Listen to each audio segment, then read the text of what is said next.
Hey everyone, welcome back to my channel Design with Bala. In this video, I'm going to give you all a glimpse of design thinking processes. Without any further delay, let's get into the video now. What is so special about these thinking processes? And why does great innovative brands use these thinking processes in their product development phase? The answer is very simple, and that's just because this process puts human beings first, the people for whom we are ultimately solving problems for. This is a super important process you must know if you want to become a product designer or a product manager, and you should also know what it actually means. If you are working for a product development company, these design thinking process gonna come everywhere. What does design thinking processes really mean? It is where we understand the users, redefine their problems, provide innovative solutions by creating prototypes and by doing user testing.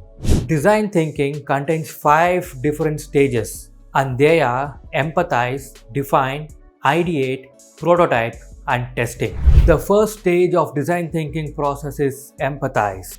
Basically, understanding the problems, the psychology, the attitude, and the needs of the users. It's very important to know who we are solving the problems for. Understanding the users is the main input for a successful business. So it is done by talking to an expert to empathize more on the problems, and also by conducting one-on-one interview to exactly know what the user need is, and also by having surveys to narrow down the exact user problems that we have to actually solve for. The most important thing is that we have to think from the user's perspective. Like, we have to put in ourselves into their shoes whenever we want to provide a strong solution to them.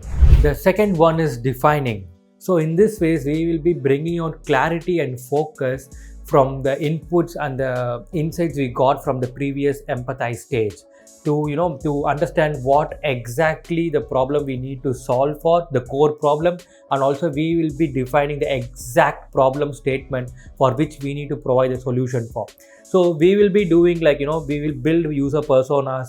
So here we will be creating empathy maps, and here we will know what exactly the user goals are, the places where they are most frustrated, and exact needs on what they are expecting from our product. So we synthesize observations about the users to figure out the exact problem statement. The third one is ideate, that is ideating solutions for the problems we found in the past 2 phases. This is the phase where we put all our creative thinkings, and sometimes we think out of the box to provide a potential solutions. Here is where we bring our entire team together to discuss a solution for the problems we found. The brainstorming sessions happen here. We build mind mapping, card sorting, we build user journeys, and sometimes we actually create storyboards for the problems we are trying to solve.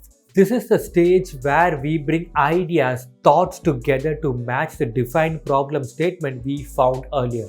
The fourth and the most interesting stage in this process is prototyping. I personally love this stage just because I get chance to design things. So this is where we bring our solutions to life. So it can be a simple wireframe or easy mock-up that actually doesn't need to look like a developed product with codes and interactions. It's all about how we are going to prototype the design. So some designers actually do prototyping with micro interactions in it, so that the team or the people outside their team could able to get a better understanding of the solutions they are trying to build. And sometimes it can be a simple wireframe sketches that actually conveys the solution you are building. Last thing in this design thinking process is testing. So this is an experimental stage where we put our designs with real user groups for testing, to see how they react and how they feel while interacting with our prototypes. By doing this, we get a clear understanding of what works and what doesn't work. This is going to be an iterative stage where often we go back to the defined stage based on the feedback or thoughts we get. So this iterative cycle takes us back to the defined stage, from then to ideate and to prototype. So this cycle continues until we find a robust solution that caters users' needs and requirements. So these are the 5 most important design thinking process you must know if you want to become a designer, or if you are a person who want to solve a user's problem. I hope you all found this process very useful, and please drop a comment if you have any doubts. Also, please don't forget to subscribe my channel and also hit the bell icon. Only then the efforts I put in will reach you. See you in another video soon. Bye bye. Happy designing.